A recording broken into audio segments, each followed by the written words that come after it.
that other Jimmy Chong doing? Good, you got it free. Oh, okay. I still can't believe that.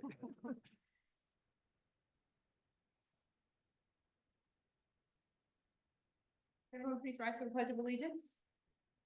I pledge allegiance to the flag of the United States of America, and to the republic for which it stands, one nation. Justice for all. Good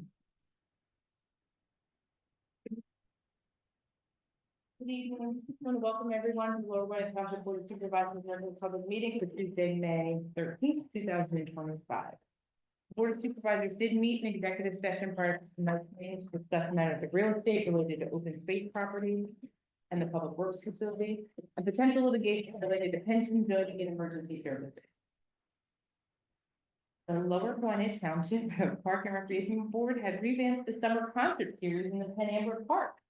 There will be one concert each month in May, June, and July, plus food trucks and face painting. Mike Greer will perform at the first concert on Wednesday, May 28th. And please check the township website for any additional information. Before we start, we have a special announcement. We want to recognize an important person to our community. Ginger. So we wanted to kind of give our appreciation and our thanks for all the involvement that you've had and the impact that you've made, Ms. Baker, to Lower Gwinnett. I'm going to start off by saying, as you begin this new exciting chapter, we wanted to express our deepest gratitude for the remarkable impact that you and your team at Giant Springhouse have made on our community. Your unwavering support of Lower Gwinnett Township, both the police force, Wisconsin Fire Company, and the beloved community events like Fill a Cop Car, the Cider with the Cops, Coffee with Cops, Coffee with Pringle, and the Lower Gwinnett Ball Fest have left a lasting impression, as well as a legacy. By opening your store as a welcoming space for both officers and residents alike, you've helped to foster connection, build trust, and to strengthen the spirit of community that makes this area so special. Your departure is a tremendous loss to us all, and we will remain deeply grateful for the legacy of kindness, generosity, and service that you and your staff have left behind. 50 years and 7 months of dedicated service in the grocery industry, beginning with Acme Markets in 1974, including 6.5 years with Giant, 4 of those in Springhouse. You've touched countless lives and set a powerful example of leadership and community engagement. While we will certainly miss your active presence, we want to celebrate all that you've accomplished. We want to wish you a joyful, fulfilling, and well-deserved retirement. Wishing you a joyful, fulfilling, and well-deserved retirement that we're all envious of. I want to thank you, Ginger, for truly everything, and happy retirement. I want to turn it over to the chief who wanted to say a few words. Sure. Ginger, why don't you come forward first so we can officially embarrass you? Townie, can you come up too, please? Sergeant Henry. Just a few comments about Ginger. And it's been a few years since I met Ginger. She started getting involved with the community. And whenever she would see me on duty, off duty, there was never a can we have? It was always, what do you need? And I mean that from every action this woman takes with us as the community. Whatever the community, if somebody needed something, she was providing it. The value you have to our department, to this community, is unmatched. In my 40 years here, it's unmatched, and you will be sorely missed. But we know you're going to be around, so so we're just thrilled for you. I talked to your husband for a little bit. I found out, he was an Acme employee, retired from Acme. You started at Acme. You couldn't work together, but in retirement, you'll be fine. You'll do good together.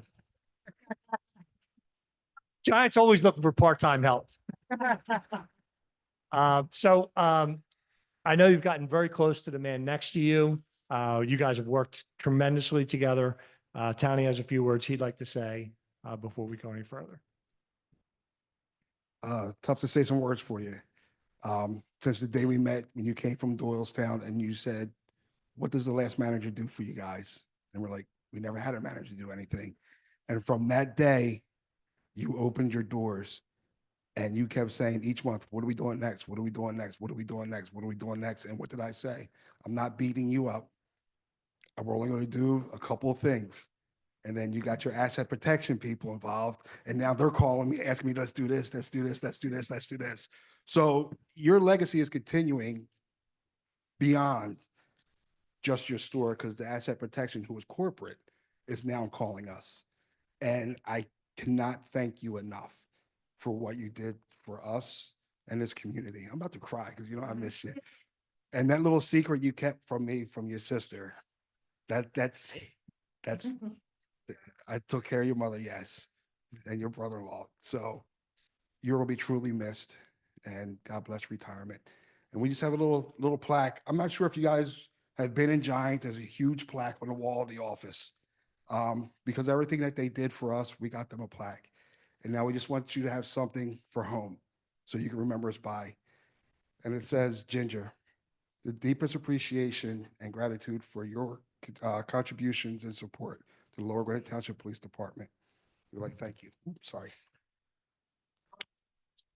Yes,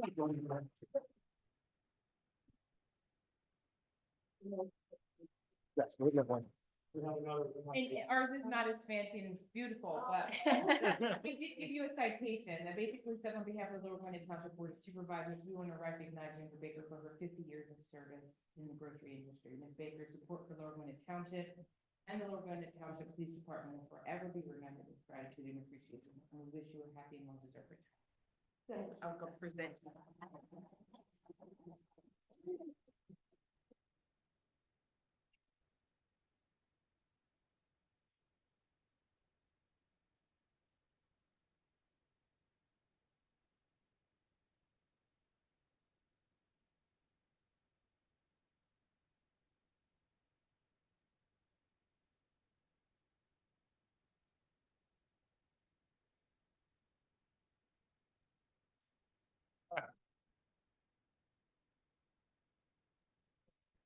Good, thank you. Thank you very much.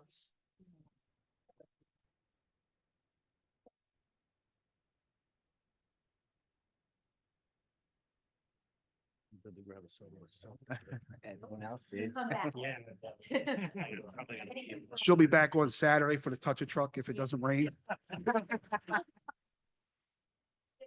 Oh,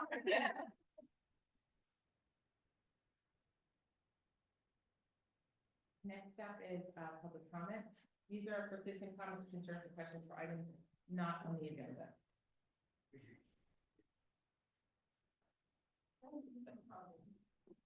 can just come forward and either state your name and your address. Eric Rudolph, 537 Montgomery Road.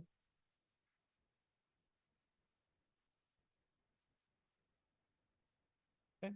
My name is Eric Rudolph. I'm a resident of Montgomery Road. I'm here to speak today on behalf of the neighbors affected by the ongoing noise issue at the Wissahickon Middle School.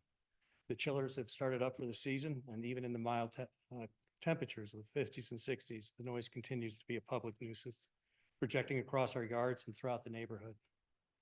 The root cause of this problem is clear, remains clear. They're asking if is yours on? Is mine not on? Hello? Oh, mine's not on. I'm sorry. Go ahead. Yeah, so the root cause of this problem is clear. The district replaced the original indoor water-cooled chillers with an outdoor air-cooled unit.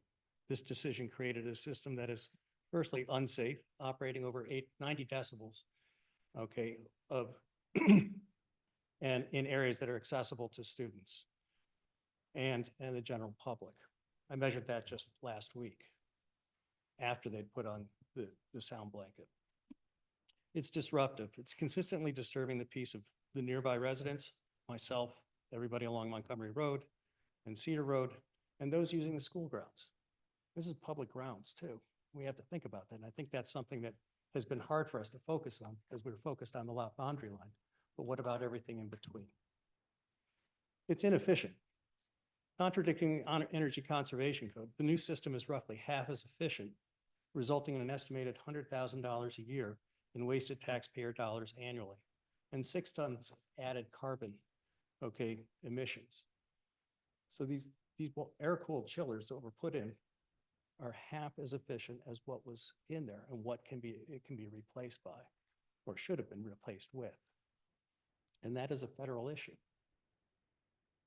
So, and over its 20-year lifetime, that's $2 million of taxpayer money, okay? And, well over 120 tons of carbon emission. So some important context to consider. The township's noise ordinance has been in place since 1959. And it was, the area we're talking about is a residential area. It's in the District A. And so Montgomery Road and the surrounding communities all share that same residential designation. And the middle school was built in 1974 in this residential area. And the chillers were put indoors, okay? And there was no disturbance during that period. No disturbance in the building. I had 4 kids that went through that school. My neighbors had kids as well. We know of no disturbance inside the school, and we were never disturbed outside the school. But in 2018, that changed. And the district installed the air-cooled chiller, violating the noise ordinance, but more importantly, it was just fundamentally disrupting the peace of the area surrounding the school.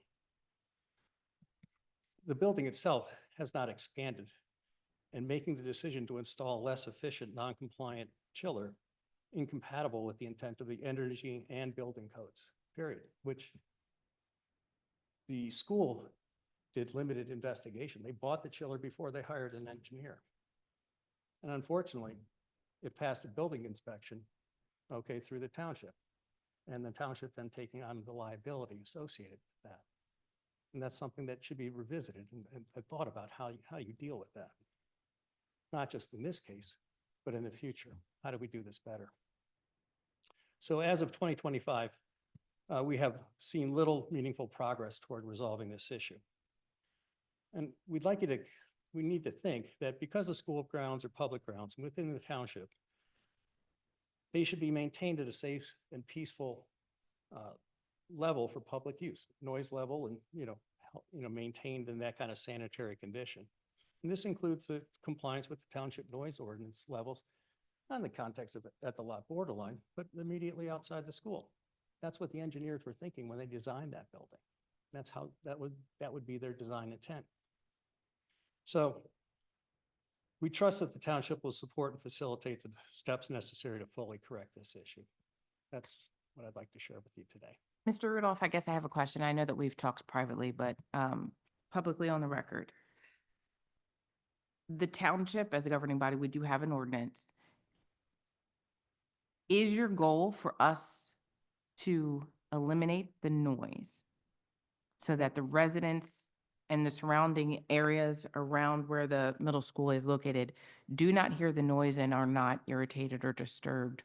Or is your goal for us to enforce our ordinance?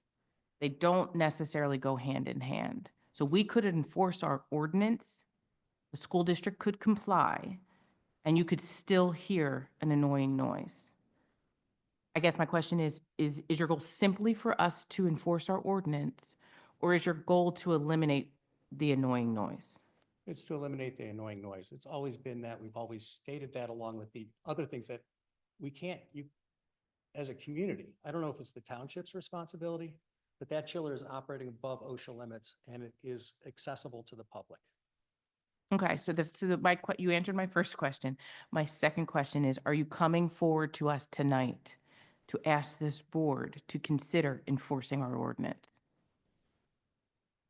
I'm asking this board to help us get rid of this noise and help make. Those are two different things, because the township, as in our responsibility, the only thing we can do is enforce our ordinance. That may not get rid of the noise. Well, I think what we're talking about is the peace of our neighborhood is being disturbed, okay? Mhm. And that is not something that is one metric of that might be a decibel reading, okay? But there's different types of noise that we've continually put out there and has been observed by the by the district themselves. Mhm. We put out there, it's a total noise. No, we're not Yeah. negating the fact that Yeah, yeah. the noise is affecting a community, the noise is affected and can be heard by neighbors, that it is an annoying noise, not negating that in any way. What this governing body can do is the only thing that we can truly do is enforce our ordinance. That may not in and of itself result in the elimination of the noise. And I'm asking you, is your request of us to enforce our ordinance? The request is to eliminate the source of the public disturbance. If that requires at some level to enforce the ordinance as well as do additional things to make sure that it does not disturb the peace, that would be my answer. I'm not trying to be cagey about it, but in the world where you're trying to put together quantification, okay, and dealing with the 60-year-old noise ordinance, okay, that doesn't apply. I would suggest that that ordinance was drafted before the school was there. And the building was built, okay, in accordance, with the basic premise of not disturbing the peace. And that was violated and should have been caught in 2018 and was missed. With 2020 hindsight, that should have been caught in the code in the inspection.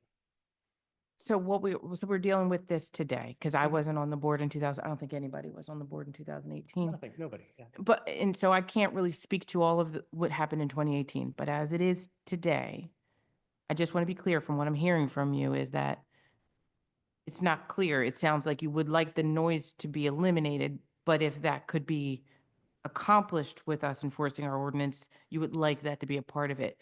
I can tell you that our ordinance is not asking for the complete elimination of noise, and if that's what you're asking us to do. You understand what I'm saying? I understand. Yeah, and I've tried to answer that as best as I Okay. can in this setting. What I can tell you when I've listened to the school board deal with this issue, they're struggling, they're grasping for numbers. Okay, and we know that is not really what they're looking for, nor are they expert in that area. And so I would suggest that there is a conversation that occurs that everybody aligns on what is required. So I think historically, and we can go back, and I think we talked about this earlier today, but Mhm. typically when there's a disturbance or a noise, we kind of work with whoever the individual is, if it's a resident, if it's a property owner, and kind of come to an agreement of how we're going to mitigate the noise and what that looks like moving forward, whether that's a plan of not doing things during a certain number of hours, not doing things during certain hours, early morning, early night. Mhm. This is a situation where it's an air conditioning that's being run by a school district that's causing the noise, different from a band playing in somebody's garage of a homeowner. But what they do is they develop a plan, and if there is a way for them to eliminate it. And we believe through conversations that I was a part of, where we sat down with the school district and they were talking about plans and they were talking about things that they were going to do. That vote, I think, was tabled at the request of the neighbors, and that they didn't want them to move forward with that vote at the last board meeting. Totally understand that, but what that looks like to us as a governing body is they have yet to establish their plan. So we're waiting for the school district to tell us what is their plan. They still have an opportunity in May, they have another meeting, that they could come up with a plan. They have yet to tell us what that plan is. But once they would identify the plans and the steps they're taking to move forward, at first it was blankets, then it was going to be the construction of a 3-sided building, so forth and so on. The change in that plan, we have not been privy to what they're going to do next. We would hope that they advise us very soon of what they plan to do next to address it, but we can't be involved in telling them what the plan should be. That's outside of the scope No, of what our responsibility would be. They're going to come to us Mhm. and tell us the plan. We're going to decide if this is an acceptable plan or not, or if we now need to take a next step. And that's why I'm asking you the question, because we can take that next step now. It's going to be a lot of things that this board will have to consider, vote, and agree upon, and then move forward with. But I'm asking you, is that what you're asking us? No, because I think the practical thing I'm asking you is to do the right thing, communicate in the right manner, okay, so that another administrative body can better understand the acceptance criteria of this community. I think that's the challenge. That was the need that was being expressed in watching and participating in the school board meetings. People who are trying to solve a problem without the tools, without the metrics, without the goal. So so I think it's just, it falls in line with what we attempted to do when we all sat down together as district, with the Mhm. district. Mhm. There's a lack of continuity in follow-up and follow-through and collaboration that I've engaged with in other experiences with working with North Wales Borough. Yeah. Okay. We were very clear that, hey, this is the vision of our community. This is the planning committee meeting. And we think it's important that you not just put your easement on your, on your map, but you put it inside your deed. So it's easily transferable and understood. Mhm. Will you do that? Well, that'll cost me another $3,000, but of course, because that makes good sense for everybody. So I think that's the kind of, thing I'm hoping we can try to move through to make sure that we Yeah. get to an expeditious answer, the right answer. Okay, that serves us both now and in the future. I can appreciate that. May I ask to join in since I'm here as Eric's partner and his junior partner? His partner, our friend, Mr. He's Jaquette, the engineer. our super volunteer. Of course you can come Yes, forward, thank- please. Thank you very much. Because You have to Eric- step up to the microphone and state your name and your address, sir. Jim Jaquette, 413 Cedar Lane.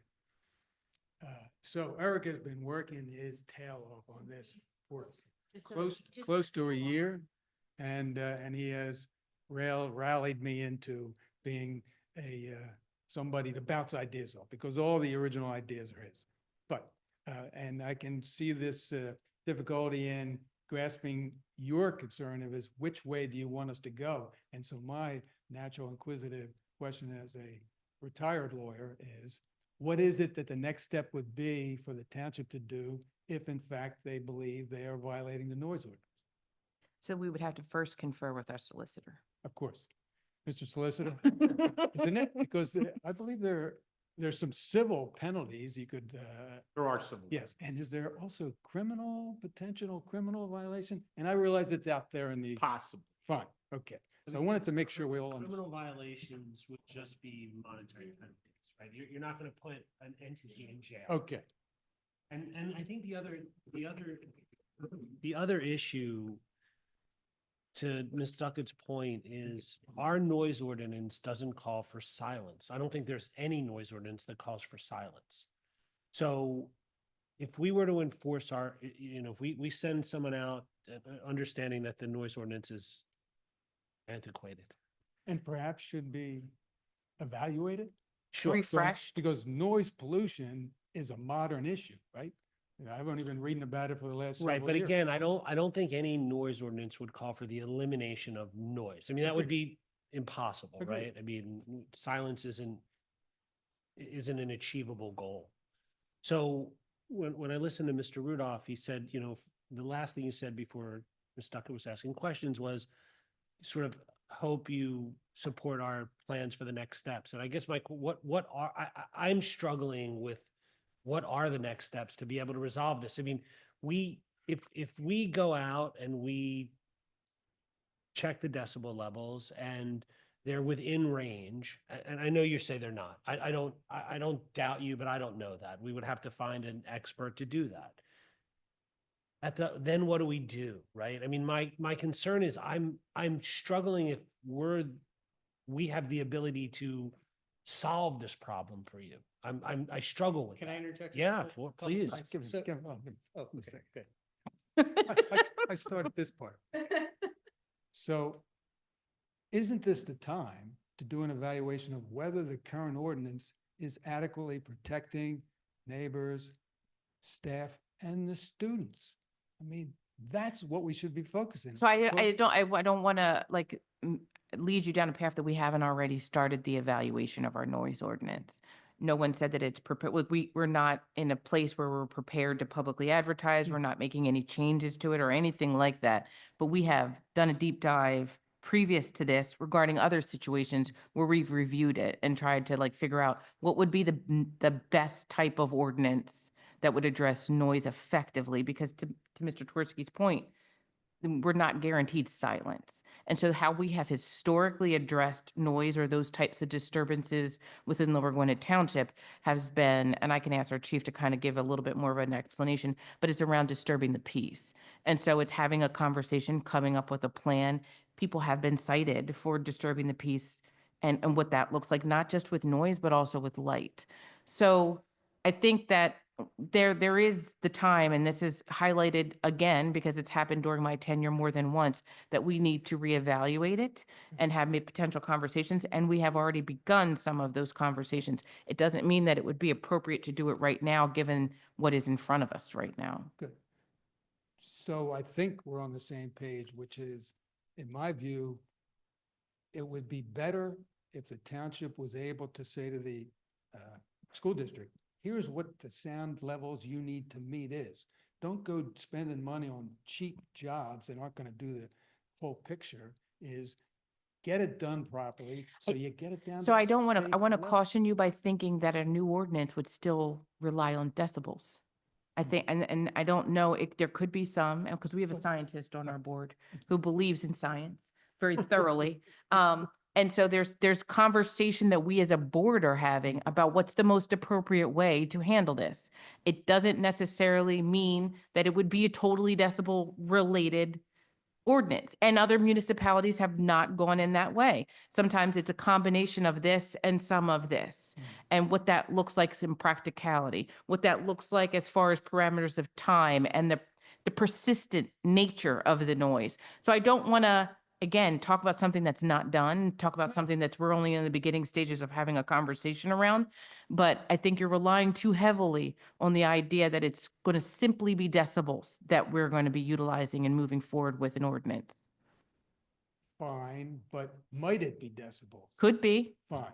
That's all I'm suggesting, is that part of your evaluation of the revised ordinance will be medical advice on whether there should be a limit by decibels, because above X decibels, those kids are subject to danger, and the neighbors.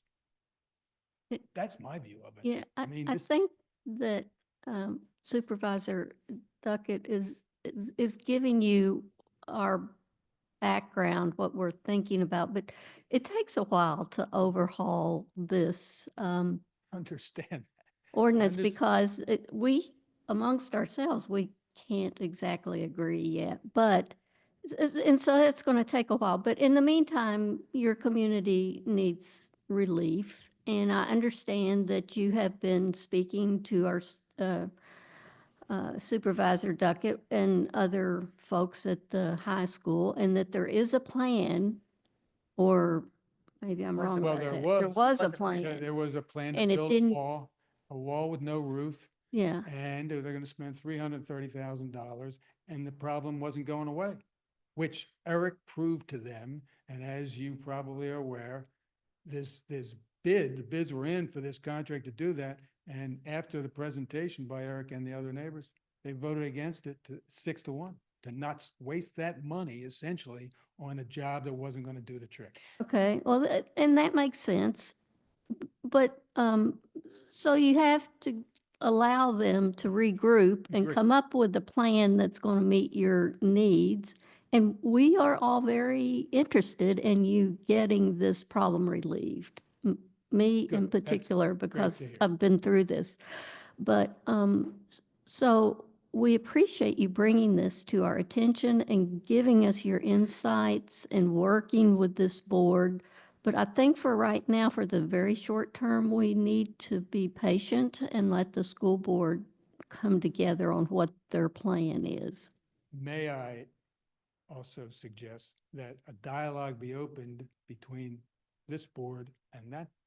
and Oh, the we are administration? we are in constant conversation with that- them, but we are not in conversation about what the best plan would be going forward. We shouldn't be in conversation with them about the best plan moving forward. They are a separate entity. This is something that they need to resolve and that they are actively working to resolve. They can confer with us, but we should not be in conversation about, we need you to do X.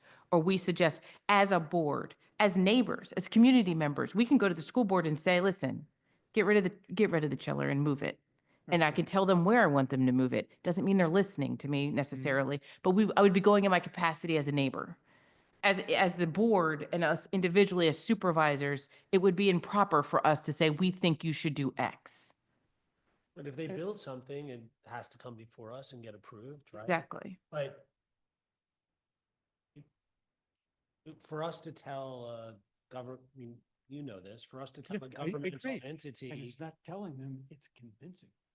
well, but It's I, having the what, dialogue and I- convincing. what my make, take. what makes you think, and I'm not being facetious, what makes you think we have any greater sway over them than you do? I'm telling you, we don't. I But know you that probably have a good relationship with them. the school district has their own issues. I mean, we have not raised taxes since 2012. The school district is in a different situation. They're always under budgetary restrictions and budgetary crunches. Our good relationship with them, or whatever relationship we have with them, I don't think it changes the dollars and cents for them. And we've had many conversations with the school district. I mean, Mr. Rudolph and others were in a meeting with the school district. They were pretty strident in their position. We've discussed this as a board. We've heard Mr. Rudolph and others come before us many times, and it's frustrating to all of us. I welcome a solution. I'm just not, I guess I'm not smart enough to come up with one. I just don't know what it is. I think the solution, I mean, I don't want to be facetious and again, I appreciate everything everybody's done but if it ain't broke, don't fix it. And if you think about some of these adages, okay, if it ain't broke, don't fix it. The Wissahickon Middle School as a building was not broke. The chiller broke. And the International Building Code is designed with the fundamental mentality, if it ain't broke, don't fix it. And so if your chiller goes down, you replace it in kind. That's what you do. You don't redesign a building. But we're past that. I mean, and I We're not- hear we're you, not- but like, we're not, But if they're just, oh, sorry. But Mr. Rudolph, and I just wanted to stop you right there because I'll forget.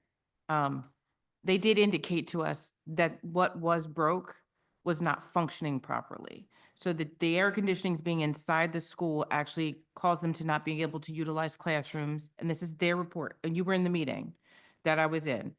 That students couldn't hear, it caused noise disturbances, and it caused a portion of the school to not be functional. I hear you, that was all, I would say is hearsay, because none of the people reporting that information were the direct source, okay? They were citing conversations by Jerry Moore. Jerry Moore on the building permit, as he lays out for the reason, was that the chiller broke. Period. No other statement, no other. No, I They had hear, to get I hear you. replaced. I'm just telling you what was I have told to 4 both kids that you went and through me. that school, on the folks in the neighborhood, we've all talked to them. There was no noise. And I put in a right to know request to get any documented evidence of noise in that building. If there was noise in that building, I would have heard about it with all the questions I've asked. All I've heard is hearsay, okay, from new employees at the school district. So what I guess, so I'm going to go right back to the beginning, and I appreciate all the Yeah. comments. I don't want us to get too far down this path of having another discussion around how we got here. We are here, and I think we need to know, and you kind of articulated what distinctly you were looking for this body to do. And the conversations that I think do need to continue and to have, and that you and your neighbors need to be emphatic and around engaging in, is what you're asking of the Wissahickon School District to do. Right, and I want to be clear too, because there's a lot of misinformation out there of wanting zero. There's no such thing as zero. The baseline ambient noise level throughout Lower Gwinnett Township is effectively 35 decibels. Gone around and measured it, that's the baseline noise. So when you talk about adding a chiller operation, whatever, one, you can actually do it by numbers if you use that. The other part, it's trespassing. If something's operating at 45 decibels, 10 decibels above, and maybe it's just below the ordinance, I can still hear it. That noise is on my property and it's disturbing me. Have it stop on their property. They should keep the noise to yourself. And if you kind of take that approach, do unto others as you'd have them do unto you, well, keep your noise to yourself and I'll keep my noise to myself. So don't let it come over my property line. If it's public space, don't put it on my public space where my kids are playing because they're on that sports team. That's, I think, pretty, relatable stuff that has nothing to do with decibels. It has to do with common sense. And again, the International Building Code is built around common sense. And we shouldn't overinterpret it. We shouldn't move through it too quickly. We need to question that. We need to remember that as our community grows, as we get continued pressure of population, of people wanting to live here, we have to do so in a manner that's responsible.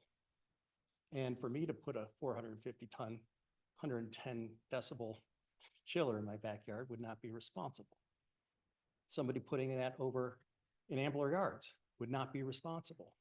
I would hear it, and anybody between me and Ambler Yards would be complaining very loudly. So that, okay. That's what I think one of the important points are, and I talked about earlier was turn this around. And if a neighbor was blasting rock and roll, as I do occasionally, but doing it on a regular basis, and I was in Eric's property, what would happen if the township came to you and, or the school district came to the board and said, we need this to noise enforcement? And so that's what I was talking about earlier. Well, so the police would come out and say, listen, your neighbors have complained and said that your music is too loud.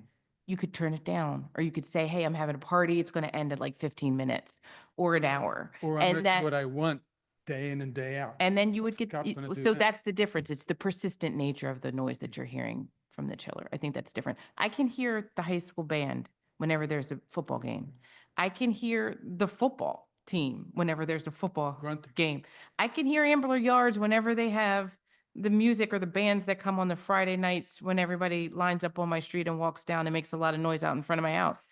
I can hear all of that. I can hear my neighbor in the backyard who splits wood for about 5 to 6 hours every evening. I hear it.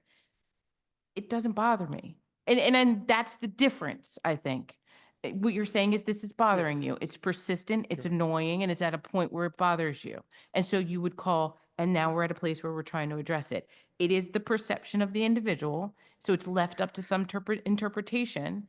And typically what would happen is a police officer would come out and as a reasonable person try to make the same kind of conclusion.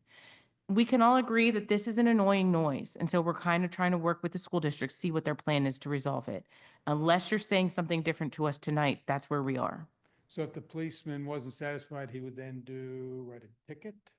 Have a conversation. If it's something that's persistent Yeah. and that's chronic, not an acute situation Yeah. where someone is out with a bullhorn blaring something, if that's where we're at now.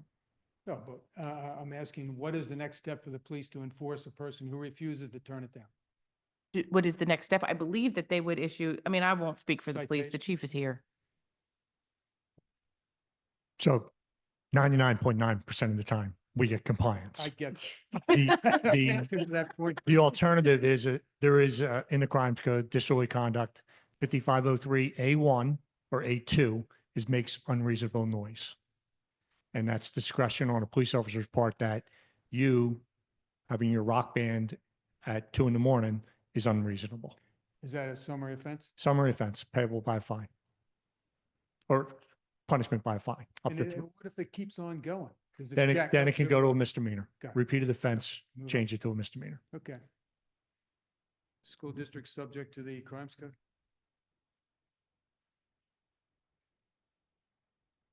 I'll check on that. I don't know the answer to that, whether or not, Could a citation be issued to the school district? I'm sure I would think yes. Okay. Exemption in the crimes code for government agencies. There's no exception. There's an exception from the definition of corporation for government agencies. Yeah, and that's what I'd said. I would converse with the DA's Sure. office first before that would happen. All right, I'm just exploring ideas. Well, what we're, Mr. Jaquette, is this what you're doing in your retirement?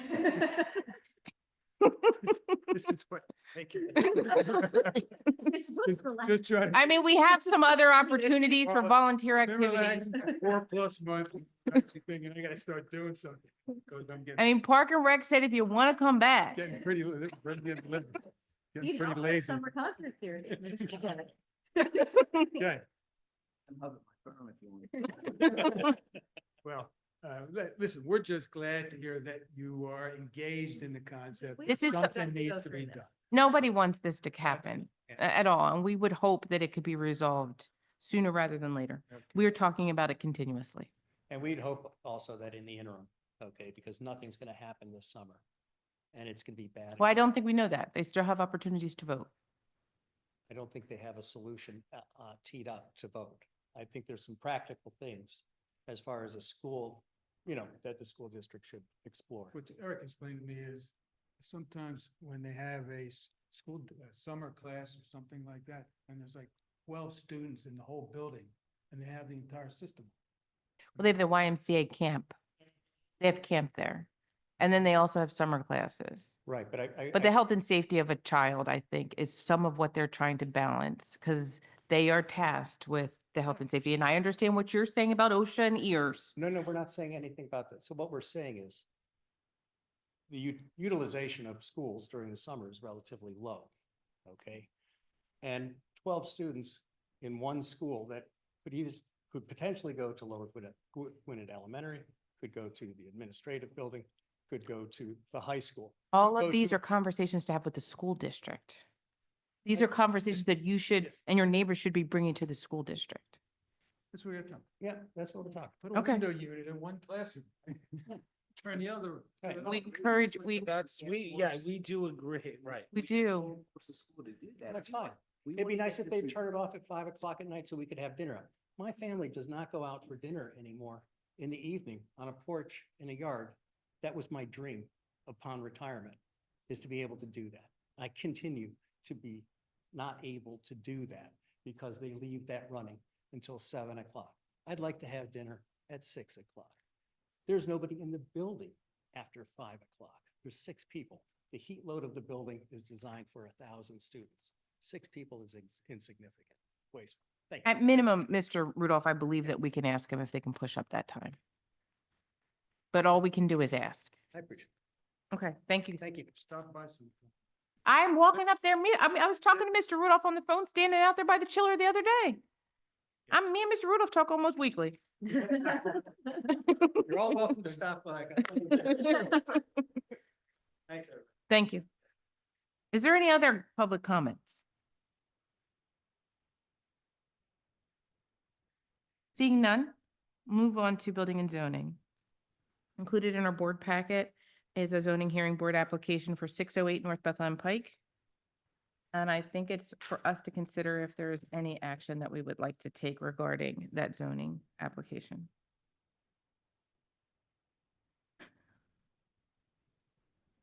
The memo is included. Are there any questions or comments from the board? I think it's up on the screen, but the applicant is actually requesting a special exception to permit the sale of specialty automobiles. This was approved in 2017. It was granted the special exception permitting a change from one non-conforming use, which was auto repair, to a different non-conforming use, which is auto sales, and there are 15 conditions included. The applicant made improvements to the property without the required permitting and did not complete the required land development process that was needed, or any of the other conditions of the 2017 decision. The applicant is requesting zoning hearing board grant relief of the now expired 2017 order. Are there any questions from the board? What we have to consider is the zoning hearing board application would move forward with no input from the Board of Supervisors, or we can vote to send our solicitor. I move to send our solicitor to oppose it. Are there any other comments or questions by the board? Any other comments or questions from the public? We have a motion before us to send our solicitor to oppose in a second. All those in favor? Aye. Aye. Aye. Motion carries. Thank you so much. Next up is the presentation of the 2024 financial statements by our auditor, Mr. Kaufman from Witham. Mr. Kaufman.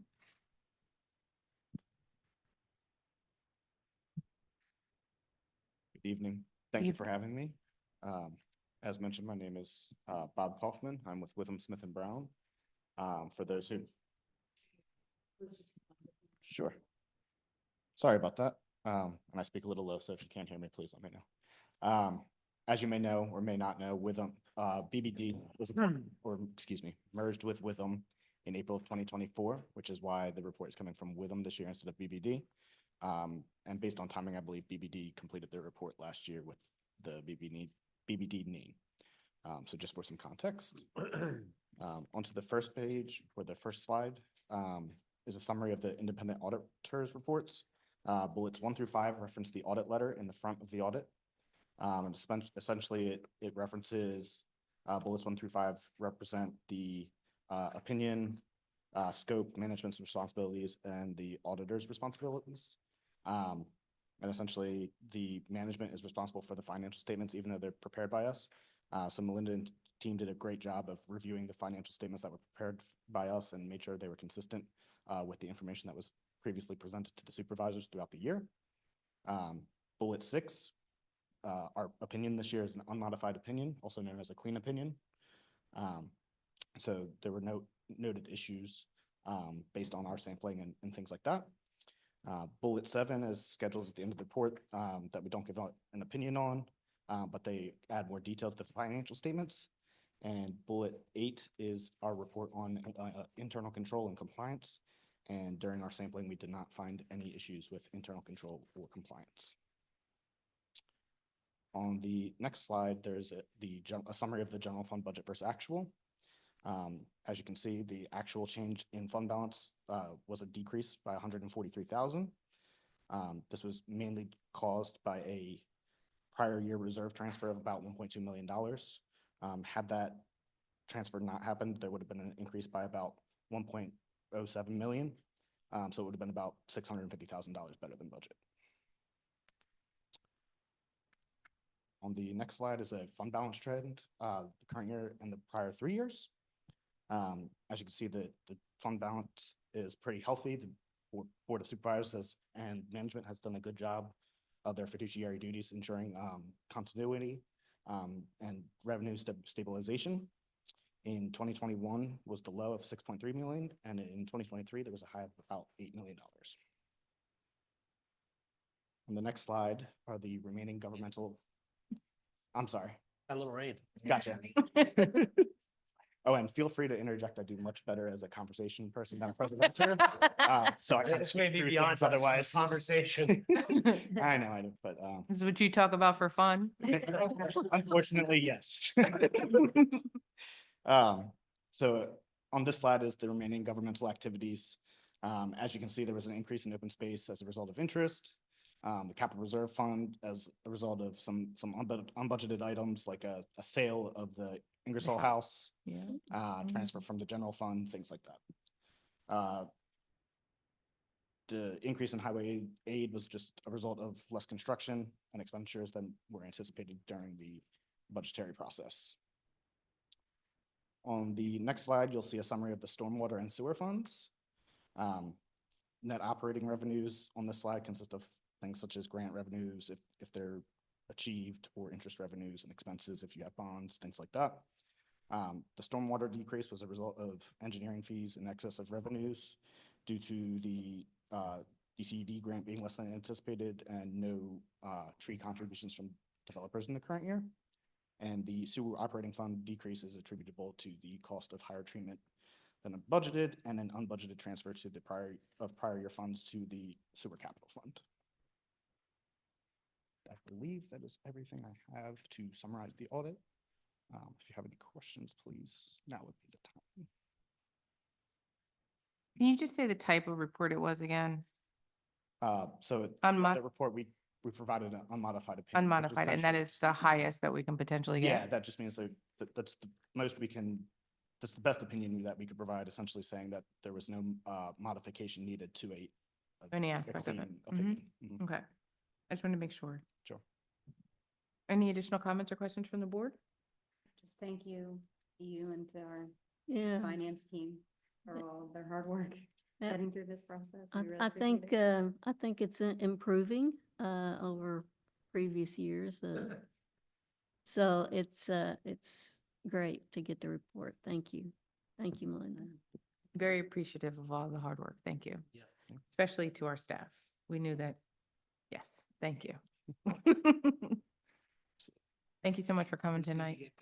Mhm. Thank you, everybody. Have a good night. Thanks. Thank you. Next, we have the consideration of a request from Wells Fargo to paint the building a new color, the leased building. Included in the board packet is a memo from our assistant township manager making the recommendation that we approve or in our consideration of the exterior updates to the building, and those improvements being consistent with the renderings presented in the attachment. So included in the board packet were pictures identifying the different various views and the updated color request, and that Wells Fargo is requesting that they can paint. Is it gray? It says it's like Dorian gray. Yeah, we do have Carlos from Wells Fargo on the call that he can explain. Good afternoon, everyone. My name is Carlos Mireles. I am the architect, interior architects that are working with Wells Fargo as a client. And yes, those are some light gray colors, more earthy than what they have on right now. So it's just a small refresh to portion of the building where the existing siding states on right now. We're gonna leave the existing the stone finish intact. So it would just be going over where the wood paneling system, also repainting the gutter systems, and the existing storefront aluminum finish that's also going to get a color paint. But other than that, it's like you said, it's mostly gray tones with black in the metal entrances where you see the railing and anything that it's storefront system. Thank you so much for coming and for explaining that. Is there just, out of curiosity, is there any reason why you want to paint the building? Yes, ma'am. So Wells Fargo as a client, they're going through nationwide, just doing a refresh of the buildings that haven't been touched in quite a while. So this is their newer standard package. If you scroll down, I believe you can kind of see the color palette. So this is their new program they're rolling out for the year of 25. Gotcha. Okay. Any additional questions from the board? Is it bad luck to have a black door on the front of a bank? Uh, this is at the expense of the bank, right? The township. That's doesn't right, have ma'am. to enter into that. Okay. I think it's going to be nice. Any additional questions or comments from the board? Any questions or comments from the public? So we have before us the consideration to authorize Wells Fargo, according to the proposed renditions, to make exterior updates to the building. I'd like to make a motion to approve. Is there a second? Second. All those in favor? Aye. Motion carries. Thank you so much, sir. Thank you, everyone. Next up, we have consideration of the appointment of a Park and Rec board member. I know that we have members from the Park and Rec. No, there is no memo? Rundown. There it is. We had a vacancy since, actually since the beginning of the year. Longtime board member Dan Burdell stepped back and didn't seek to be reappointed. He's still very involved and helps us out a lot, and we're very grateful for the time that he dedicated to being on the board. And I would make the recommendation to you all that we finally fill his vacancy and appoint Natalie Cormier. She's currently super helpful on our Fall Fest committee, and Fall Fest and Parks and Rec sort of work hand in hand on a lot of these events. So it sort of helps us seamlessly transition for all of the fun things that we have in mind. So that I would recommend that we appoint Miss Natalie. And making that motion? I make that motion. Sorry. Is there a second? Second. All those in favor? Congratulations. Congratulations, Natalie. Next up, we have a discussion around the Wissahickon School District's school resource officer and a funding request. Included in our board packet is a memo from the township manager to the board, identifying that the Wissahickon School District asked. So I guess little bit of history, the Wissahickon School District and Lower Gwinnett Township have a little bit of an agreement as it relates to the funding and the payment related to the school resource officer. Included in the board packet and in the memo, you can see the breakdown of the funding. So the total cost of the SRO as of this calendar year is at 214,000 and some change. Wissahickon School District pays 160,000 and some change, a little bit more change of that. And Lower Gwinnett Township contributes 53,000 and some change.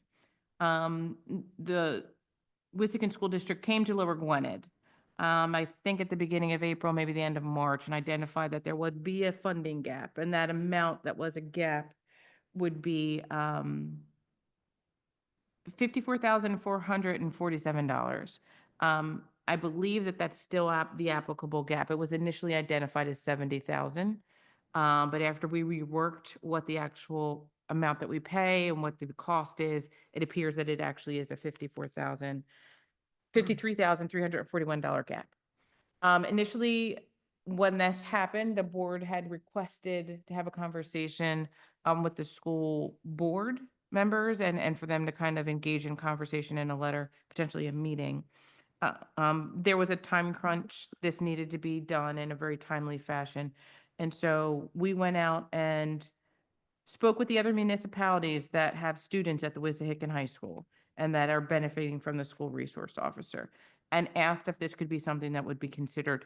As part of that ask, we were supposed to each go back to our boards, have a conversation around if it was plausible for us to pick up this additional funding, if it was split amongst municipalities. This is an opportunity for us to have that conversation. And I think I can start it off by saying, I can see that there is a funding gap. This is a huge policy shift for me, and I kind of look at things as a policy. I think the school resource officer is an invaluable resource that our students and our young people get to experience. It gets to shape and form the way that you interact with the police, your knowledge of the police and who and how they are in your lives. I think my relationship with Chief Kenny comes from not a school resource officer, but him being my DARE officer when I was in 7th grade. So him and Mr. Haynes are the reason why I'm, so friendly with, with Chief Kenny. And the things that we did to them, including making them dance to New Kids on the Block, but that's for another time. Yes, I do. But those conversations, that interaction, that relationship, I think is formed at those periods of times. I think that I'm partial to the idea that this can be much more of a meaningful engagement rather than security. However, I think the school board has another option. If this cannot be picked up by the municipalities, they were going to be moving forward with armed security in place of the school resource officer. The reason why I say it's a policy shift in my mind is that I understand the number of hours in training and background that our school resource officer have.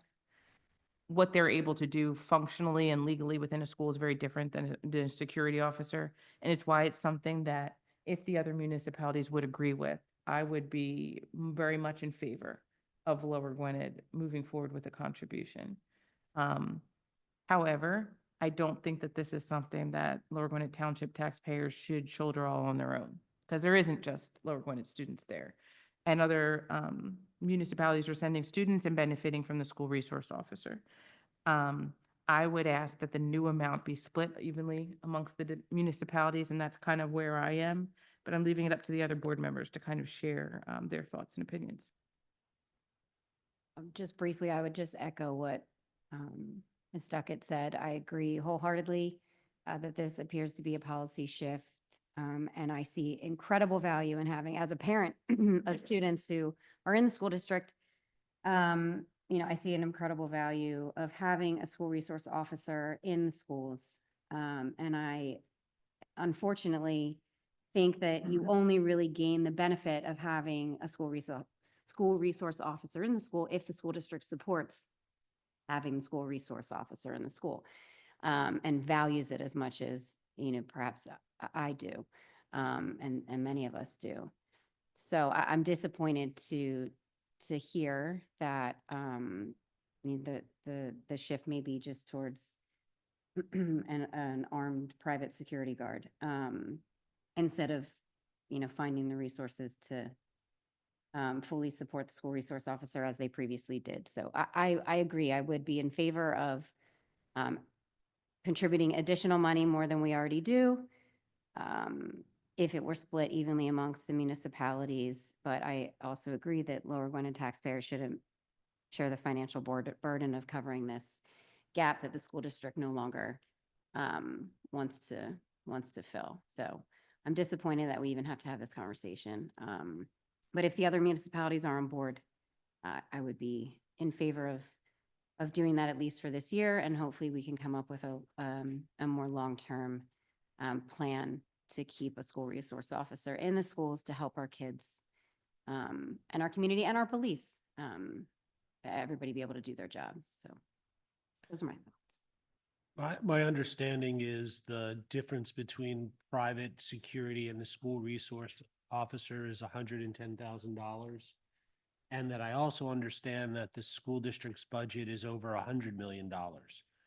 I find it very hard to comprehend that the safety of our children isn't worth $110,000 or $55,000, which is the delta between the school resource officer and the armed security officer, that the school district can't find that money in $100 million budget. And I hope that the school district reconsiders its position and finds the money for something that is so important. Do we know, maybe I missed this, do we know from the school that this is a projected to be indefinite ask for the township, or is it a one-time ask? So just in talking to just from my understanding, our engagement with them has been year to year. We had an initial 5-year contract. This goes back to 2014 when this relationship began. And I think it was for 5 years. And so that took us to 2019. Since 2019, it's been year to year. So as it related to a conversation about what it would look like in the future, there was no plans, and this was kind of just brought on as in, we need this help this year. And correct me if I'm wrong, but the meeting that we had was just with staff at the school district. We don't know what the school board's plan is for the future because they haven't shared that with us. So Correct. I think they're just operating on this year to year at the moment. And so that's why I would be very concerned. I wouldn't say we'd indefinitely support this, but support adding more funds. But given the time crunch and where we are and how this is just happening now, I would be supportive of it just for this one time, with the understanding that hopefully we engage in a larger conversation, the plan for the future. Yeah, I can't imagine they can't find $50,000 in their budget, but I'm very supportive of having the resource officer there. So if it's just a one-time thing, maybe we can work it out with the understanding that there's going to be a strategic plan in place going forward that buffers us from this, all of a sudden impacting our budget. So if we can negotiate with Whitpain and Ambler and see what their positions are on this, if their position is not to support it, then maybe we have to think about it a little more. But I would be in favor of working with the other two municipalities to get over this hurdle for this year. Okay. Me? I mean, I am also in support of the SRO, but it's Wissahickon School District sent a clear message that this is just something that they don't want with the minute amount percentage-wise of their budget and what they would need to contribute. So it's kind of hard to do something if the partner doesn't want to do that. If we could find have the discussion with the other municipalities, we definitely should do that. But it would be too much to ask for the Lower Gwinnett taxpayers to shoulder all of it if the other municipalities don't agree to it. just very disappointing decision that Wissington School District has decided to take. Yeah. Okay. I think we have a good place of how everyone feels, and we can go back and have a conversation with the other municipalities in the school district, and we will report back. Thank you. Next, we have a presentation of the draft of our Lower Gwinnett Sidewalk and Trails Plan. Yeah. Good evening, everyone. So staff have been working with Jim and Chad, and when I say staff, I mean particularly Sandy. She's been tremendous here in collecting information, to put together a strategic plan for walkability in the township, particularly sidewalks and trails. The idea here is to create a document, specifically a map for you, our board members, our planning commission. So when you have an application come in front of you and say, if somebody's trying to ask for a waiver from a sidewalk or a trail, you can say, no, we've designated this one of the most important routes for connectivity in the township. And to do so from a high level perspective, we're taking input from the community saying, I want to be able to walk from point A to point B. There's these important community nodes here, whether that's transit or schools or religious facilities, things like that. And also at the engineer's perspective saying, yes, these are reasonable places to think that one day we could get a sidewalk or a trail in here. Now, Jim's going to be presenting and Chad's going to be presenting the map to show you what it looks like. But I just want to let you know that from a process perspective, we talked to the good folks at Parks and Rec a couple times. We talked to the EAC. We've talked to the Planning Commission. We've had the County Planning Commission give us feedback on this as well. And at several of those meetings, there were members of the general public too, and they were weighing in at different times too. So there has been a lot going into this. And from tonight's perspective, this is still a draft plan. We are expecting the board to give more feedback, and then we'll take that back. And when I say we, I really mean Jim and his mapping team, and they're going to modify the document to make sure it's all reflected and in there and complete. And we're also going to make sure that things that come up, different routes that come up, if they're not included, we're going to keep notes in there as why. So for 5, 10 years, somebody says, well, why didn't we include that in there? We'll have a good shot at remembering why. So I'm going to turn the floor over to Jim and Chad. Did you guys coordinate your It was office? just a wonderful, wonderful introduction as always. So if anyone has any questions, I'm here to answer them. We just really wanted to know if you and John coordinated your outfits. Take a photo. Yeah, it's like a mall. Never even crossed my mind. I No, we love didn't. the idea of a historical perspective before you get started, Jim. So thank you for that. That's great. All right, so what I want to do is just kind of briefly walk you through the work that went into this, and then we'll get to the priority connections, which is honestly the most important input from you all. But the first step was to create an accurate existing trails and sidewalks map. And if you could bring that up, Jamie. So as you'll see, we used GIS, we used existing mapping, we did some site visits.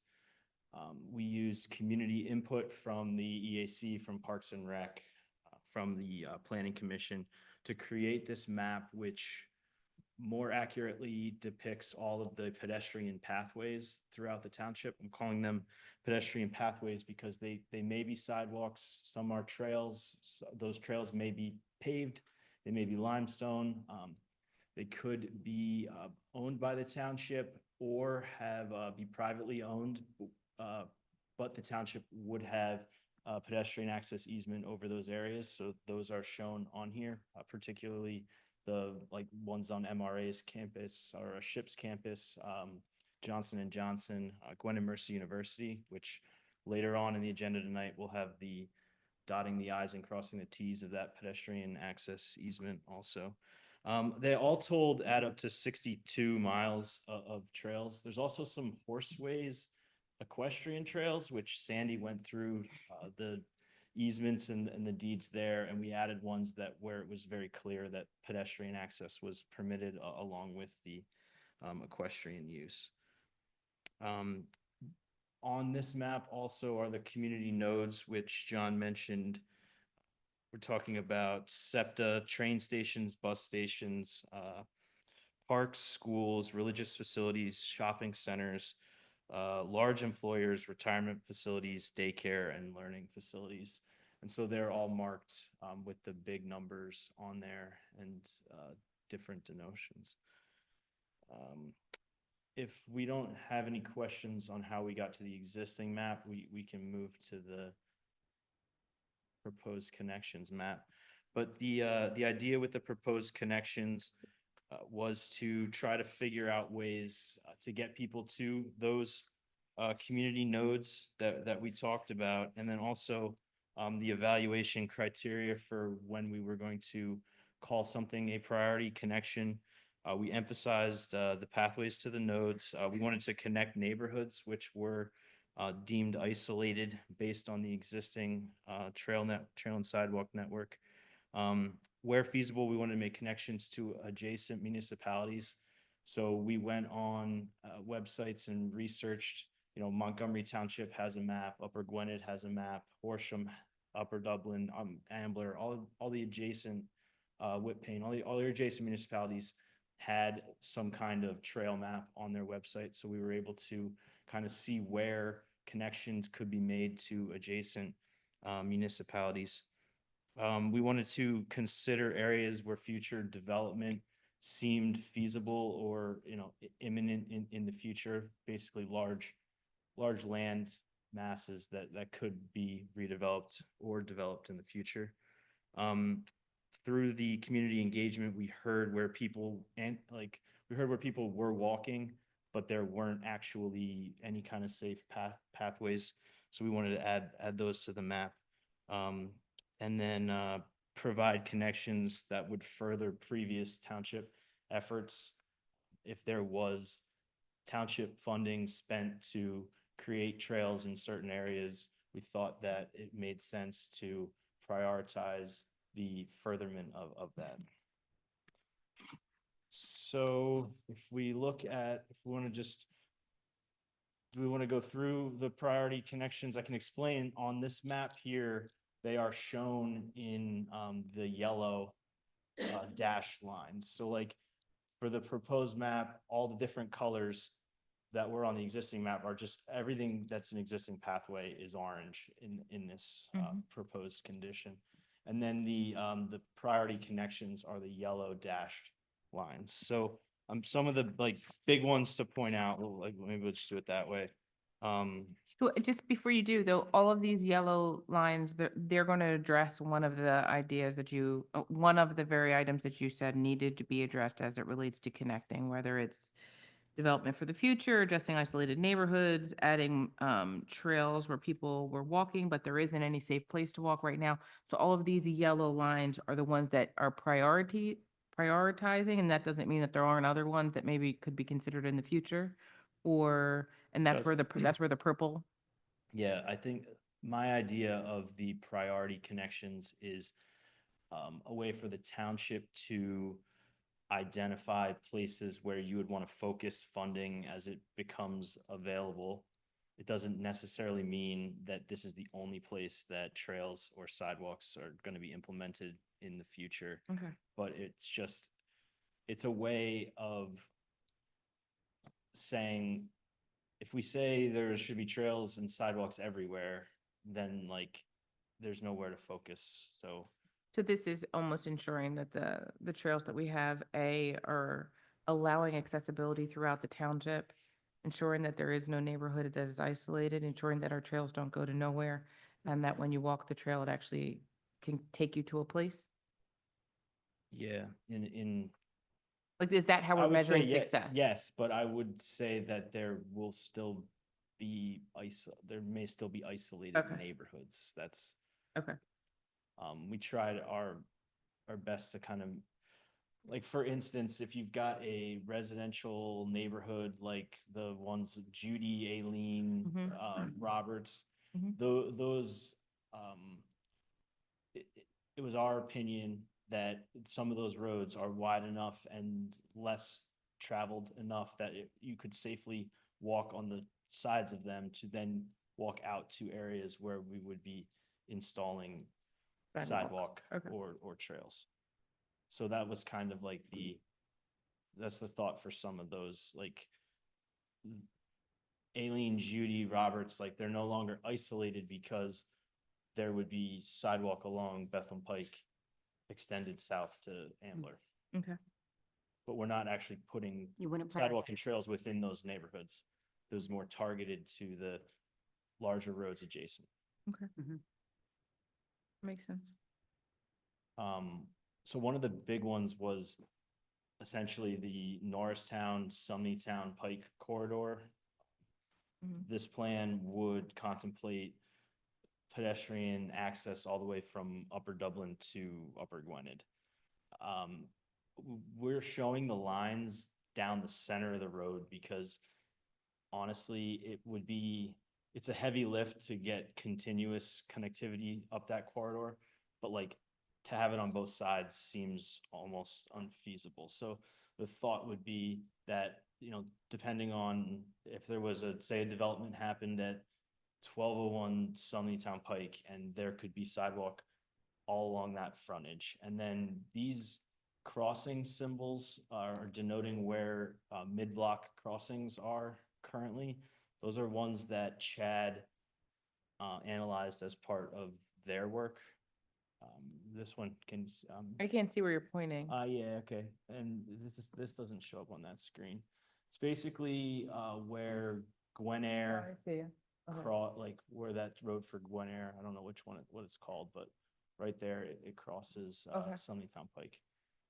So like sidewalk could come up one side, then it could use a crossing to get on the other side, and then as we kind of just like make our way up Sumneytown Pike, it becomes continuous, but it might not be on both sides for the whole way. Okay. Are you envisioning just pedestrian, not bicycle? Yes, I was envisioning pedestrian along mostly all these roads, bicycles being on the road. Okay.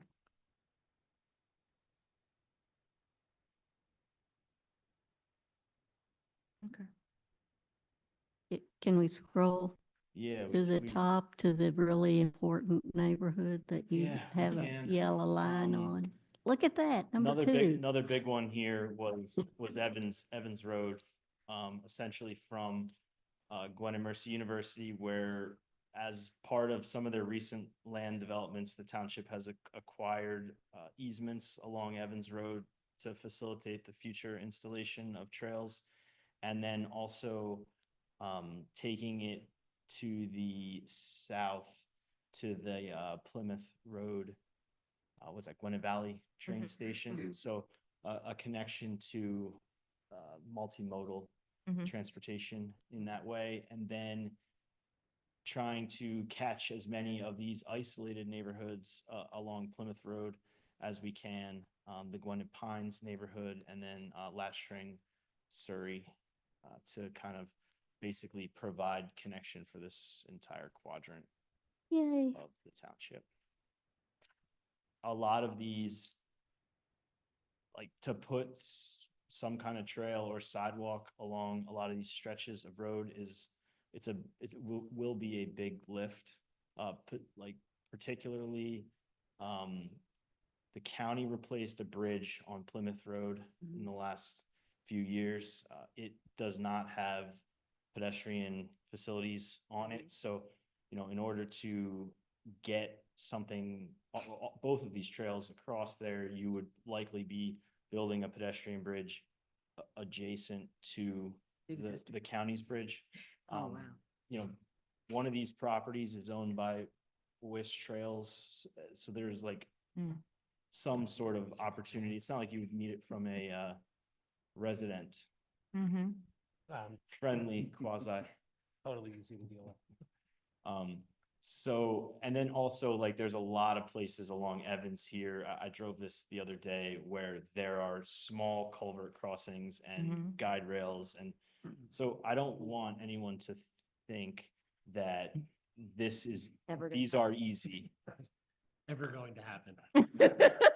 Listen, I don't want to say, I'm a realist. I'm a realist. No, I know you Evans are. Road into Plymouth is going to be I agree. It would be great if we had connections.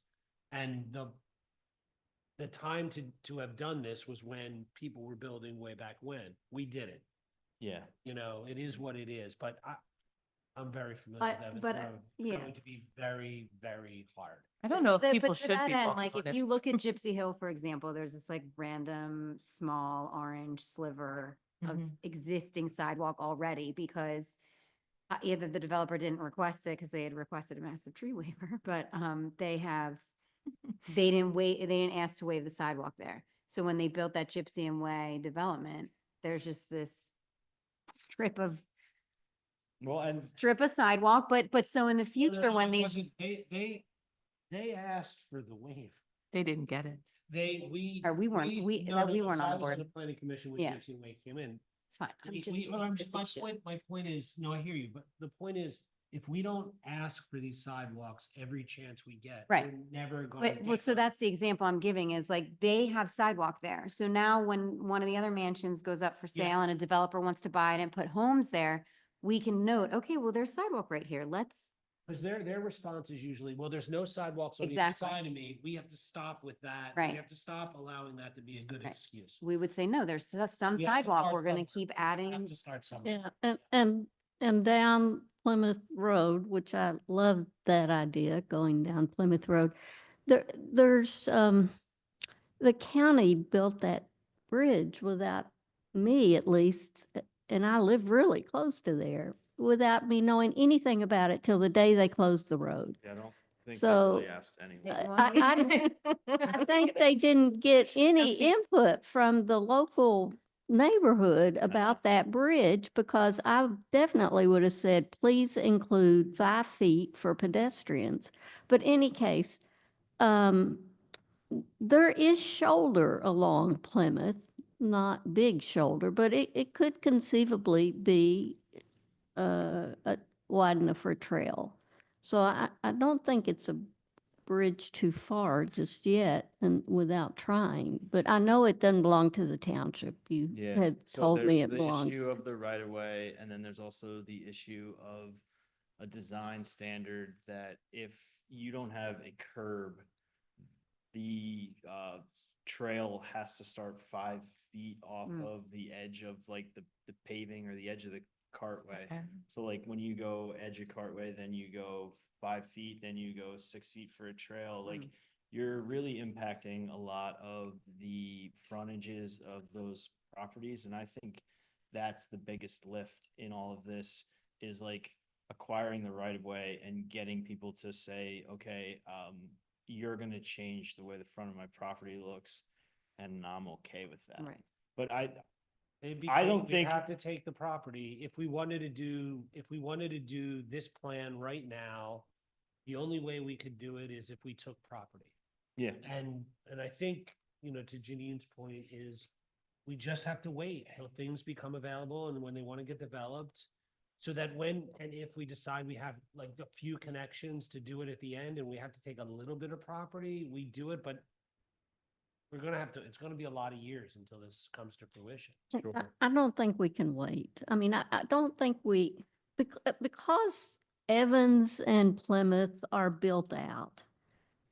There's not, except that one farm that's at the corner of Evans and Sumney Town, there's not land that's going to be developer building out, I don't think. So waiting until that happens is going to mean, you're right, it's never going to happen. So I think it's more that we need to communicate with the county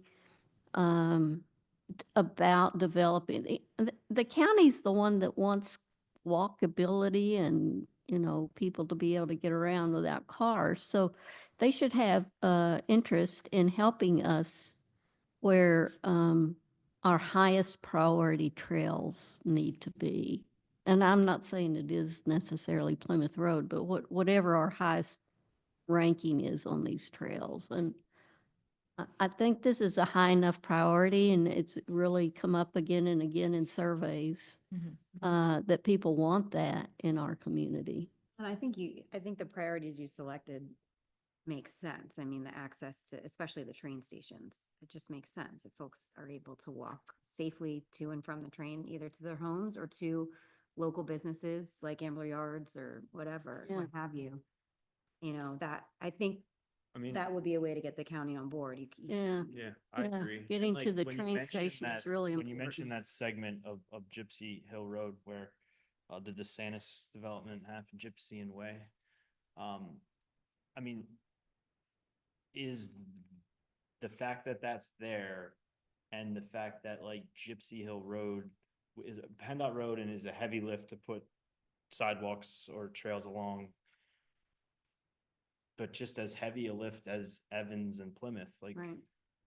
what do you guys think about Gypsy Hill Road being a priority? I mean, Or is it people like- walk that road a lot, but, and the bridge, It's like, but this is the difficult part Yeah. about this plan was that the places where you don't have trails and sidewalks are the places where it's really hard to put trails and sidewalks. So it's like, right. Yeah, but, and PennDOT's a different authority than the county, but we just had 202 widened. I mean, that took a huge chunk of people's property. So it can be done. and PennDOT chose to widen 202 and spend all that money and take people's properties, and they didn't put sidewalk or trails along any part of it. I know. And it's for that reason that. But they did left put that out of your bicycle priorities. trails. Because if PennDOT doesn't want to do it, then like, Are we gonna be able to do it? what are you But guys gonna? They put Pick up their message? bicycle Didn't they trails. put the sharrows on there? Like people flying 60 miles an hour. Yeah, I mean, I don't advocate anybody wanting to walk along 202 or 309, but that is just an example of a municipal authority taking land for the benefit of the community. Sure. I think the problem is these are a lot of front yards that we're talking about, or side yards. It's not, the 202 taking was different. This is going to be right, like just Evans Road. Those are people's yards. I think people still struggle with the idea that there is the right of way.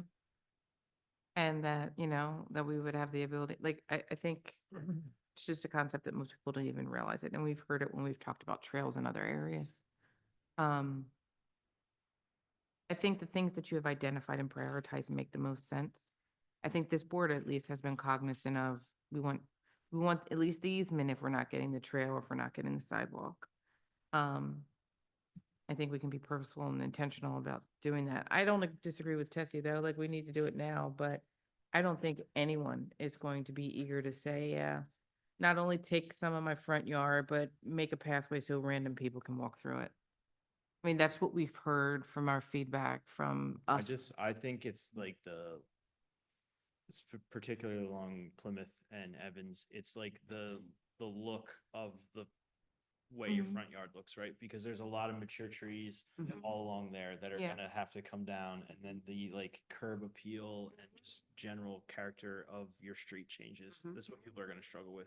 Yeah, in and my look, opinion. I think it's also just, in addition to a big imposition, it's gonna be a big expense taking all that land. 1000%. Yeah, 1000%. and so Got a lot of big. another expenses. part of this was to That's some other kind of. trails we're working on. No, it's good. Another part of this was to review your ordinances as they currently stand and try to make some suggestions of ways that we can change them. And I have some minor tweaks, but like by and large, I think your like requirements of every development should have sidewalks, every development should have trails at the discretion of the Board of Supervisors. Like I think that's good wording.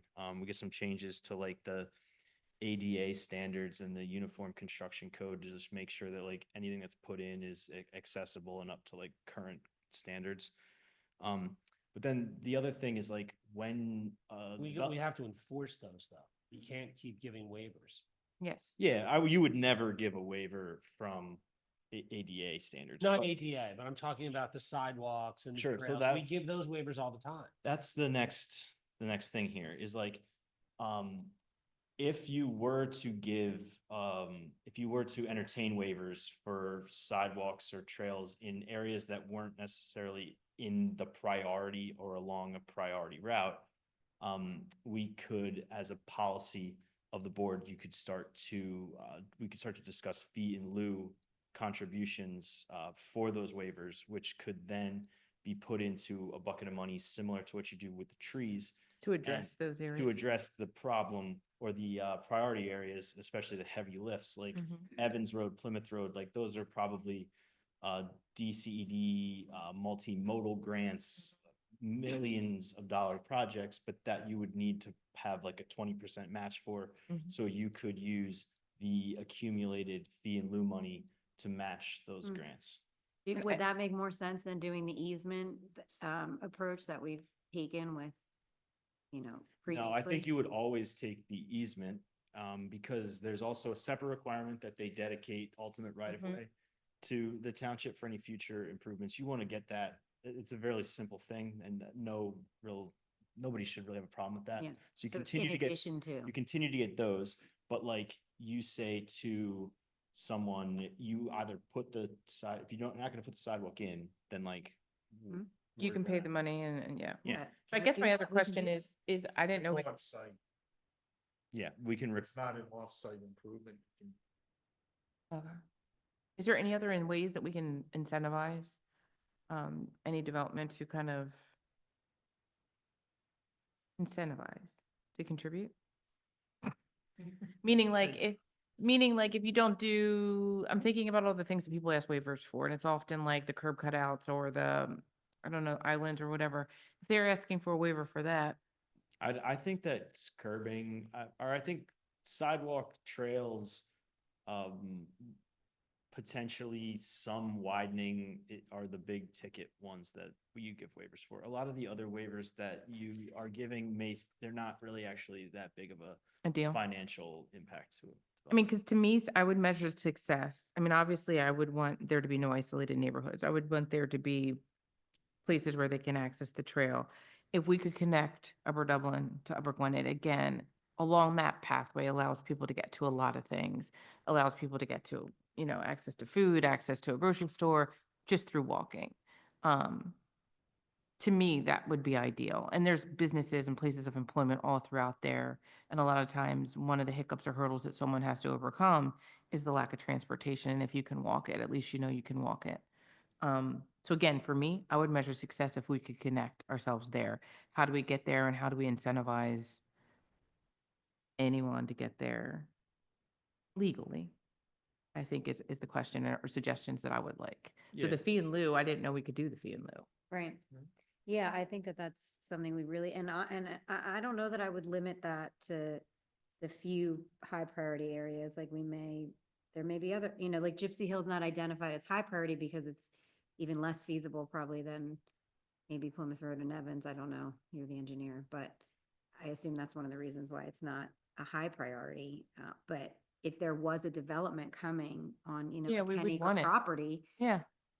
we would probably Yeah, want to and I take don't, that approach. we wouldn't have anything written in this plan or written in stone that would like preclude you from getting Considering. a sidewalk or trail somewhere that's not on a priority route. Yeah. It's just, it gives you something to look at to when you're considering these waivers. And we could, in our review letters, reference the plan and reference this is along a priority route. And so for that reason, we don't recommend that you entertain this waiver for for that reason alone.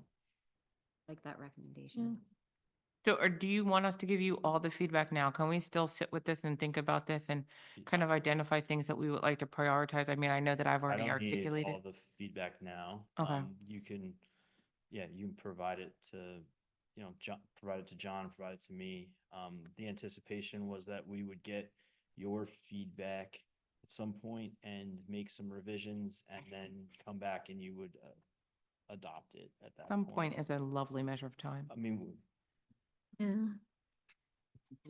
doesn't necessarily matter to me. No, I how think long that this it is awesome, and that this is a takes. priority of, I know But- Yeah, this this is board. awesome. I know that this, I know at least I'm only going to speak for Tessie and I, this is something that we have wanted to see for a very long time. So again, I want to thank John, thanks Sandy for all the hours and energy and time that you put into doing this Yeah. and bringing this before us. It is and has been a priority of mine. It's been a pain point for a long time, but I really like that you're trying to get people by pedestrian walking to the train stations. I think that should be really high priority as Mhm. well as the grocery stores. Mhm. I think like if we, within the next week or two, if we can, everybody can consolidate, if they have anything additional to give to you, we'll say next week. Yeah, that's Two, fine. two questions. I could put this on the next agenda just to give you all a deadline. Yes. I So like that we're going to ask you, if you know us haven't very provided well. comment. I know me, human beings need deadlines. So Chad, so Bowman also did some work in the crossings. I don't know if there's any highlights you want to put. While Chad's walking up here, would it be possible to get like a big printout, hard copy of this on the computer? It's hard to see. I would like a hard copy. 24 by 30 thickness. No, thank 2, you. 3, 4. You sure? Going You don't want to be once, left out, do going you? twice. No, I don't Okay. want one. Do I really need one? All right, fine, give me one. What are you gonna do? Hang it up like a tapestry? Well, it's First of just- all, I want to see the intricacies of Yes. it, and I can't see it here. All right, okay, but don't we? I want to see the legend. Kathy wants one. I'll get one for Kathy. Don't we? All right, yes. I'm with you.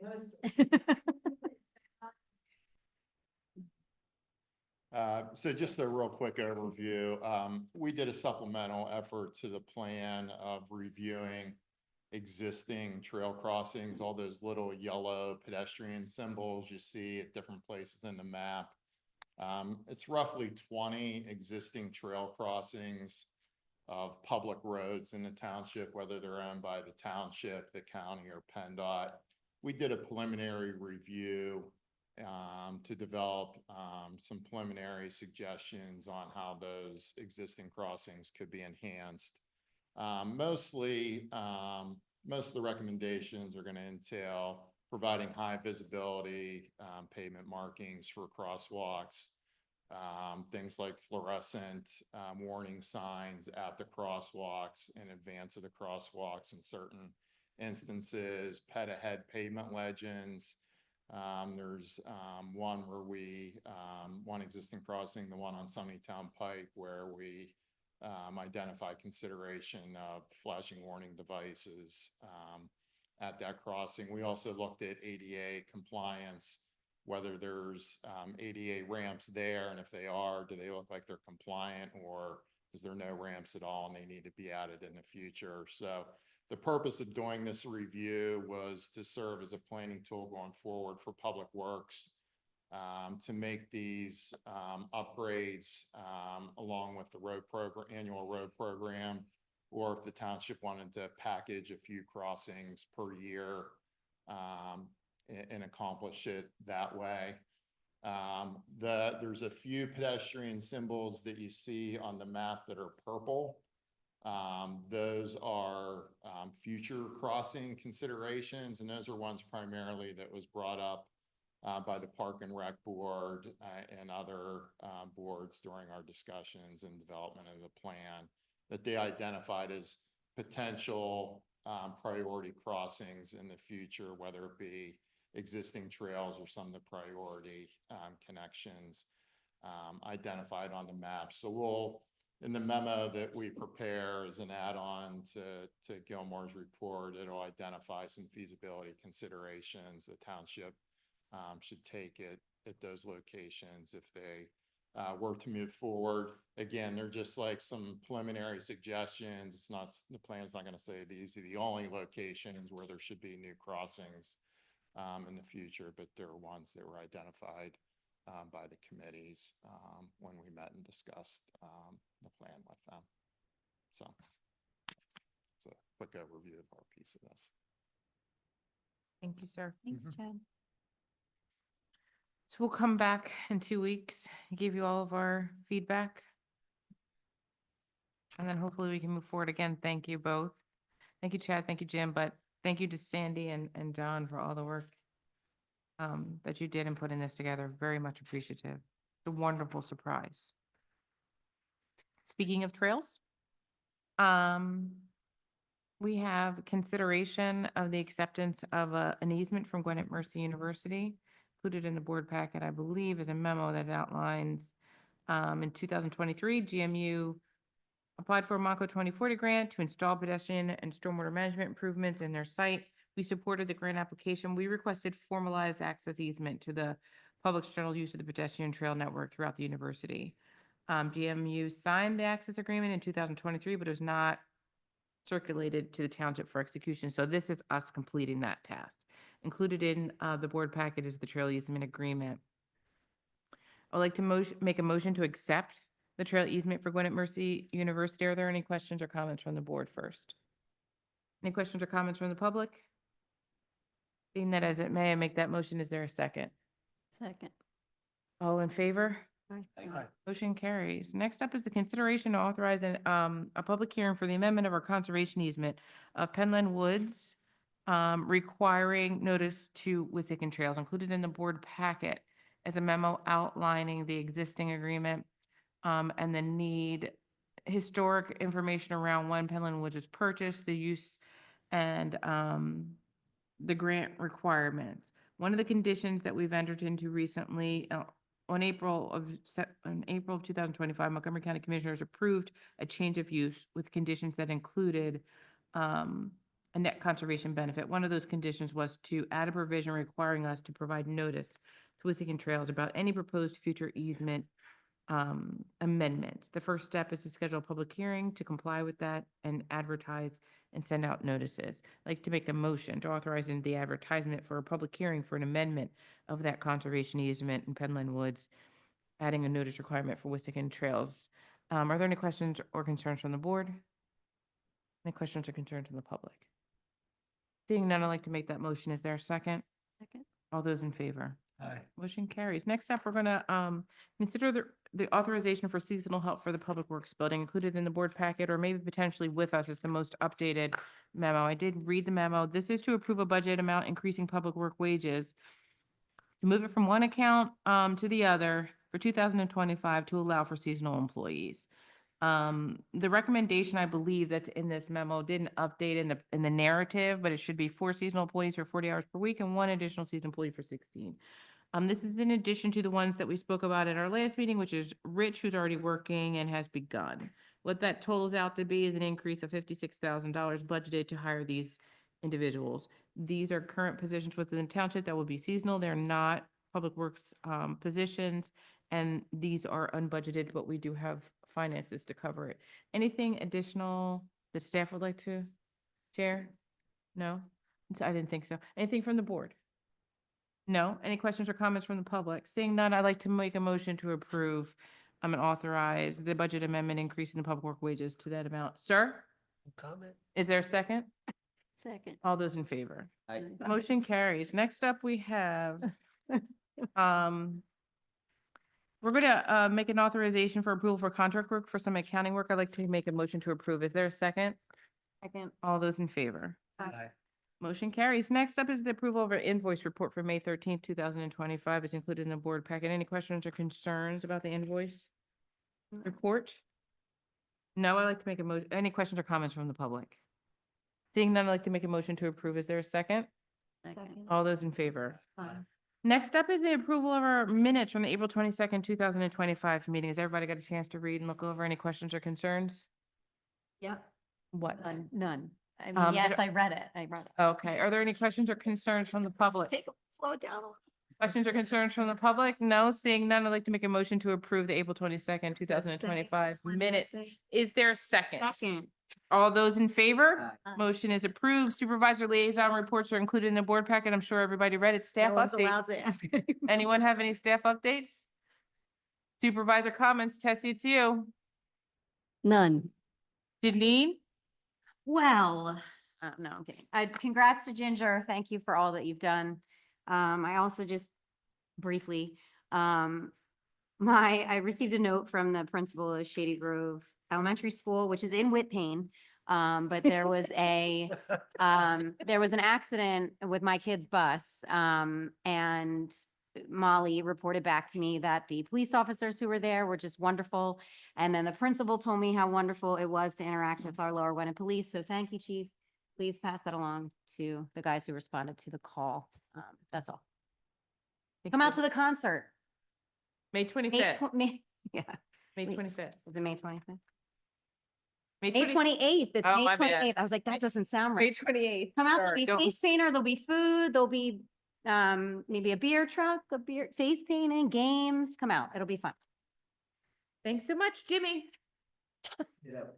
Bursky? No comment. I'd like to thank everybody for coming out. Congratulations to Ginger on your retirement. Congratulations to Natalie for joining the Park and Rec Board. With that, I'd like to make a motion to adjourn. All those in favor? Aye. There it is. Bye. Were you trying to raise, get it done by 9? I'm like, was there another bet? Was there another wager that I didn't?